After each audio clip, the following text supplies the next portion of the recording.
Bueno, a ver si nos da tiempo a hablar esta noche de este asunto. De momento, antes hay otro argumento que me parece muy importante subrayar.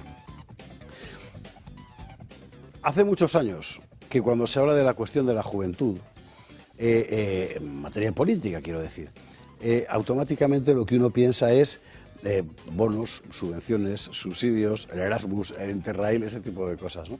Es interesante porque es una forma de razonar de una sociedad rica a la que le sobraba el dinero para hacer estas cosas. Cuando el dinero deja de sobrar para hacer estas cosas, ya sea porque no hay, ya sea porque se gasta en otras, y miras alrededor, lo que ves es gente joven y cada vez más joven, en cada vez mayor riesgo de exclusión, como está pasando en España, es asombroso. Ves gente joven y cada vez más joven que se marcha fuera a trabajar porque aquí no tiene oportunidades, como está pasando en España, y es asombroso. Gente joven de fuera sin cualificación que entra y a la que mantienes, con lo que en la práctica viene a ser un sueldo, ¿verdad? Mientras que a la gente joven con cualificación de aquí no la mantienes y se tiene que marchar. Hay que empezar a cambiar el chip. Seguimos pensando muchos, los grandes partidos, la política juvenil, cómo vamos a mantener a estos tranquilos con la paguita o lo que sea. No, que leche, lo que hay que hacer es que la gente joven de un país pueda crecer, porque va a dejar de ser joven en 3, 4 o 5 años y tendrá que trabajar, digo yo. Bueno, pues todo esto que a usted le parece una evidencia, a lo mejor, o a lo mejor no, yo no lo había visto nunca en la política española hacía mucho tiempo, hasta ahora. Hasta ahora en la presentación el otro día de los grupos de respuesta por sectores de Vox, donde hemos tenido aquí a Rocío de Mer hablando de la cuestión del reto demográfico, a Ainhoa García Flores con la cuestión de familia, Samuel Vázquez con la cuestión de seguridad, y que en la cuestión de jóvenes, alguien que bien conocido por otra parte, aunque no precisamente por ese asunto, Julia Calvet. ¿Qué tal? Muy buenas noches. Muy buenas noches. Julia Calvet, todos ustedes la conocen porque ha sido el rostro y la voz del grupo universitario Sacabat en Cataluña. Exacto. ¿A partir de ahí saltaste? Sí, sí, bueno, yo estaba en Sacabat, he estado 3 años en Sacabat, 2 presidiendo la asociación, y bueno, he podido ver realmente los problemas de la juventud más enfocados a nivel catalán, ¿no? Por la falta de libertad en las universidades, todo lo que hemos sufrido y que algunas veces hemos venido aquí a explicar. Y a partir de ahí, pues yo ya me fui de Sacabat y aquí estoy en Vox.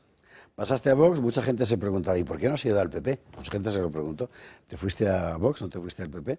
Para mucha gente aquello fue además un poco una pista, es decir, la de la gente más joven ya no identifica al PP como algo con perspectivas, ¿no? Es una cosa interesante. Exacto, no, totalmente. O sea, los jóvenes tenemos muy claro que lo que nos ha llevado a la ruina actual es el bipartidismo. O sea, años de políticas que nos han llevado a despilfarrar un montón de dinero público y de llevarnos a la situación actual. Es decir, que no tengamos vivienda digna, que no podamos, es que ya ni siquiera tener un país de propietarios. Es decir, no podamos, es que ni acceder por una entrada, porque no podemos dar una entrada a un piso, sino directamente es que no podemos ya ni alquilar, ¿no? Además, también los salarios, pues a día de hoy son nefastos, no llegamos a final de mes. Tenemos que pagar, por ejemplo, el otro día lo decía, más del SMI a un piso de alquiler de 60 metros cuadrados, es que es una auténtica barbaridad, ¿no? Y entonces, ¿qué pasa? Que los jóvenes lo vemos, en este caso, vemos claramente cuáles son los culpables, el bipartidismo, PP y PSOE, de esas políticas que nos han llevado a la actualidad, y entonces vemos en Vox esa solución, no, esa esperanza de políticas reales, de políticas que realmente pues, son políticas de calle, es decir, es el único partido que no te niega que hay inseguridad, que no te dice que es una sensación que tú tienes, sino que tú lo que estás viviendo es porque realmente existe, ¿no? O porque es gracias a que la gente confía en las instituciones, como decía Marlaska el otro día a propósito sí, desde luego. En fin, bueno, dentro de esa asunción de políticas sectoriales encontréis el problema de la juventud en concreto. Es decir, el problema de la juventud fundamentalmente es que se pasa. Que dejas de ser joven en algún momento y de lo que se trata es de que a la gente que está empezando a construir su proyecto personal, familiar, etcétera, ponerle las cosas lo más fáciles posible. Y aquí es donde hay que empezar a hacer políticas, que es mucho más que destinar un presupuesto para subsidiar, evidentemente. Exactamente, o sea, esos subsidios lo que hacen es hacernos dependiente del Estado. Y eso es un problema en el sentido de que, bueno, por ejemplo, teníamos el bono eso del PSOE, ¿no? Cuando cumples 18 años tienes 400 euros. Pues eso a los chavales, pues a lo mejor les hace ilusión un momento, pero luego enseguida ven lo que hay. Y entonces, ¿qué pasa? Que son muchos años de constancia, de políticas, ya no, como tú decías, ya no es la juventud, que la juventud pues se pasa, sino que hay que buscar políticas que cambien generaciones, ¿no? Es decir, que no estamos buscando políticas meramente electorales para buscar más rédito electoral, para tener más votos. No, no. O sea, nosotros, por ejemplo, desde Vox lo tenemos muy claro. O sea, el día que lleguemos a gobernar no va a ser por un puñado de votos y a base de cualquier cosa. No, no. Tenemos propuestas que, más allá de la popularidad, nos van a hacer llegar a los valores y a las ideas que nosotros queremos mostrar, ¿no? Y además también es importante tener en cuenta el tema de la familia. Y es que se han hecho políticas en contra de la familia, ¿no? Es decir, es un problema que a día de hoy pues los jóvenes nos vendan que lo guay, lo divertido es el co-living, ¿no? Vivir ahí con compañeros de piso, está bien, a lo mejor a los 20 años te puede, bueno, pues resultar hasta divertido, a los 30 a lo mejor ya te empieza a incomodar, pero cuando tienes 40 años, no tienes familia, no has podido preservar y transmitir a tus hijos la herencia de nuestros padres y de nuestros abuelos, entonces, ¿qué te queda? De la cuestión generacional hablabas, precisamente lo más llamativo y desde mi punto de vista esperanzador, aunque sea en una circunstancia trágica, de vuestra posición en este momento y en lo que pienso cuando os oigo a Carlos Quero, a Rocío de Melo, a ti, es la toma de conciencia de que sois una generación a la que se le ha suprimido las expectativas.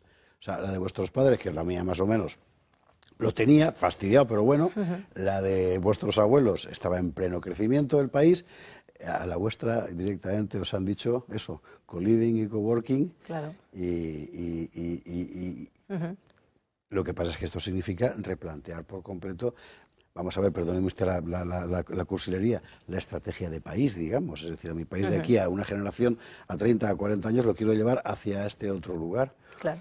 Y eso implica un replanteamiento general en términos económicos, políticos, sociales, etcétera, y también culturales. Exacto, totalmente esencial. Es que es, digamos, como tú lo has dicho, es replantearnos la forma de cómo entendemos nosotros, ¿no?, la política, pero desde los aspectos pues sociales, económicos y sobre todo a nivel familiar. Entonces, nosotros tenemos que tener claro que frente a ese individualismo que nos intentan imponer nosotros como seres humanos, es que ya voy a la esencia, ya no, digamos, toda la vida en España nos hemos formado de familias. Es decir, ahora aquí nos venden pues el tema de esto, bueno, del co-living, como te he comentado. Además también somos una de las generaciones más preparadas de la historia. Yeah. Y lo que estamos haciendo es exportar talento y importar inmigración. Inmigración y además que nosotros lo relacionamos con la inseguridad. Es decir, importamos delincuentes. O sea, y las políticas están hechas para toda esa gente de fuera, que no es un odio a lo de fuera, que lo decía Rocío de Mer, es un amor profundo hacia lo de dentro, hacia lo nuestro. Y es que tenemos que preservar todo lo que es nuestra cultura, nuestra manera de entender la vida, nuestras tradiciones, porque es que si nosotros no lo hacemos, quiero decir, dentro de un futuro, los futuros jóvenes, ¿qué preservarán? De verdad, o sea, yo me planteo, ¿qué preservarán? Yo, por ejemplo, siempre lo digo a los jóvenes, está muy bien tema de pues, jugar a la Play, ir a discotecas y tal, pero es importante salir de casa, salir del sofá, cambiar el sofá por la calle, yo siempre lo digo, al menos para ir consiguiendo cosas, y además es que a día de hoy se está notando, en las encuestas, ya no solo en las encuestas, sino los jóvenes ven claro que la esperanza está depositada en Vox y más viendo la situación, pero hay que cambiar el sofá por la calle, más que nada, ya no solo de lo que podamos esperar para afuera, sino para adentro. Es decir, esa satisfacción de intentar hacer algo por tu patria, ¿no? De todo lo que has heredado, a partir de ahí, tener constancia y tener, constancia del valor que tiene todo esto. Y a partir de ahí, pues transmitirlo. Reconocer lo que te rodea como algo que te pertenece. Tú el otro día en el Parlamento catalán, no sé de cuándo sería el fragmento, yo me recuerdo que lo subí a redes porque me llamó la atención, no sé el día. Hablabas de lo que en realidad venía a ser el concepto de preferencia nacional, que es un concepto evidente, es decir, si tengo posibilidades de darle un trabajo a alguien, pues se lo voy a dar a mi vecino, ¿verdad?, Claro. de mi barrio, antes que a un señor que no sé quién es y que acaba de llegar. Es llamativo que decir eso en España hoy es francamente provocador, porque hemos llegado a la convicción de que hemos de atender antes a otros que a nosotros mismos, pero esa política lo que ha llevado es que la gente que está necesitando expectativas no las encuentra y por tanto se desolidarice, por así decir, de su suelo, de su comunidad, de su nación. Claro. Claro, no, es que es tal cual. El problema es que miramos antes a los de fuera. Si tú no tienes, o sea, no hay comida para todo el mundo. Hay que tenerlo en cuenta, no hay recursos para todo el mundo, esas políticas buenistas que nos intentan vender desde la izquierda son falsas. Entonces, si tú no tienes ni comida para los de casa, ¿cómo les vas a dar a los de fuera? Es una cosa muy, digamos, es muy esencial, es una tontería, es, digamos, pues una metáfora para hablar del tema de lo que tienes en casa, pero es así, es que eso se aplica en todos lados. Por ejemplo, el otro día en el Parlamento, precisamente hablaban de la Cataluña de los 10 millones, si la tasa de natalidad está bajando. Yeah. Entonces, ¿eso qué quiere decir? Que si ahora somos 7, bueno, ya somos 8 millones de personas, llegamos a ser 10 millones de personas, es decir, gente que viene de fuera. Pues si no tenemos para los de dentro, ¿cómo vamos a tener para los de fuera? Y luego, por ejemplo, en el mercado de la vivienda se entiende muy fácil. La demanda está, vamos, niveles máximos, pero la oferta está bajísima. ¿Qué pasa? Aquí llega 1 millón de personas, no tenemos 1 millón ya de pisos que tenemos que fabricar, construir, no tenemos para los de aquí. Vamos a darlo a los de fuera y además son los que tienen las ayudas, son los que tienen primero los requisitos para poder acceder a una vivienda de protección oficial, por ejemplo, y así constantemente, en todo. Pasando de las musas al teatro, una política de este tipo necesariamente tiene que ser transversal y, por tanto, afectar a diferentes grados, por así decir, de la administración. Ergo, hay que pasar por encima de la división autonómica, claro. Sí, totalmente, pero bueno, ya lo decimos. Políticas que pasen... Ya lo decimos desde siempre. Por ejemplo, en Cataluña nosotros tenemos hasta 15 impuestos propios. Quiero decir, hablan del tema del financiamiento singular y de que tenemos que ser solidarios, que Cataluña da mucho dinero, eso es falso. Y luego resulta que tienen 15 impuestos propios. O sea, nos tienen, digamos, con una asfixia fiscal, sí, a todas las familias catalanas y a los jóvenes con el tema, digamos, de querernos emancipar y formar una familia. Que es tremendo, es tremendo. Y claro, tú ves ahí que pasas, te vas a Aragón y tienes ya 5 impuestos menos. Quiero decirte, es que esto es lo que provoca. O sea, el sistema de las autonomías es un sistema fallido y lo llevamos diciendo mucho tiempo y lo seguiremos diciendo. Y eso te lo dice una catalana, de habla catalana y profundamente orgullosa de ser catalana. Y con 7 apellidos catalanes, que sepa usted. No 8, pero 7... 7 sí. Sí. ¿Y eso lo percibe una generación nueva? Después de 40 años de machaque mediático, cultural, educativo, separatista, a pesar de ese machaque, es posible, como decir, sacar la cabeza por encima, ¿verdad?, de la marea de propaganda y ver una realidad y decir, ¿nos estáis llevando a la ruina? Sí, eso se ven, por ejemplo, en 2 ámbitos muy claros. Por ejemplo, el tema bueno, que lo comentabas tú, ¿no?, el tema de la mal llamada violencia de género. A los chavales, ya no te digo mayores de edad, sino en los colegios, a 16, 15 años, las profesoras les dicen que por ser hombres ya pueden ser potenciales violadores. Y eso me lo ha dicho a mí un niño de 16 años. Entonces, ante todo esto, los chavales ya les puedes meter toda la propaganda que quieras. Toda la propaganda que quieras. Pero ellos lo que dicen es, perdona, no me criminalices, no criminalices al hombre. Y a partir de ahí, pues dan un poco el golpe en la mesa. Y el otro tema es el tema del, por ejemplo, en Cataluña, el catalán. O sea, están escandalizados porque, a pesar de la imposición constante con la inmersión lingüística, a base, pues, a nivel institucional, a nivel educativo, a nivel económico, todo es catalán, catalán, catalán, a pesar de esta imposición, resulta que las encuestas van a la baja. Los jóvenes a día de hoy no hablan menos catalán que hace 10 años. A pesar de que las políticas han ido creciendo, sí. Las políticas de inversión. Entonces, es que, claro, eso realmente... Yo el otro día lo preguntaba en una comisión, digo, replantéense la forma de imponer el catalán, porque a mí, por ejemplo, es una lengua, es mi lengua, y la están utilizando como arma separatista y les está funcionando mal, porque a día de hoy la gente no habla más catalán, a pesar de la imposición constante. Y no hablemos ya del despilfarro económico, del despilfarro de gasto público que hacen en políticas de imposición del catalán y políticas, pues, de la violencia de género, etcétera. Programa de actividades, área de política de juventud, ¿qué tienes por delante? Hombre, pues muchas cosas, la verdad. Tenemos que tener en cuenta, pues, que hay...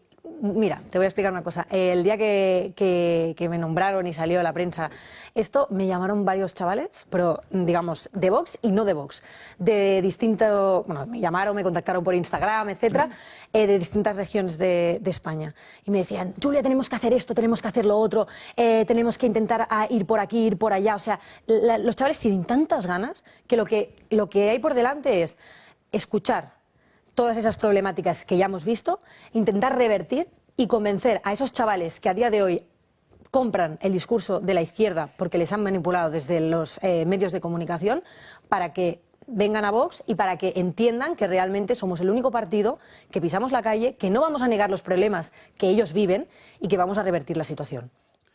Julia Calvet, gracias mil por estar esta noche con nosotros aquí en El Gato, presentando una cosa que es una novedad, que es una política de juventud que abandona el molde del subsidio para pensar pues en lo fundamental, que es la continuidad histórica de una nación, de un país, de una identidad, ¿no? Gracias mil, de verdad. Muchas gracias. Nosotros nos vamos a la publicidad y a la vuelta, Alejo Vidal Cuadras, Ignacio de Oces, Pedro Luis Pedrosa, Putin, Zelensky, Trump, todos aquí, todos juntos en El Gato al Agua.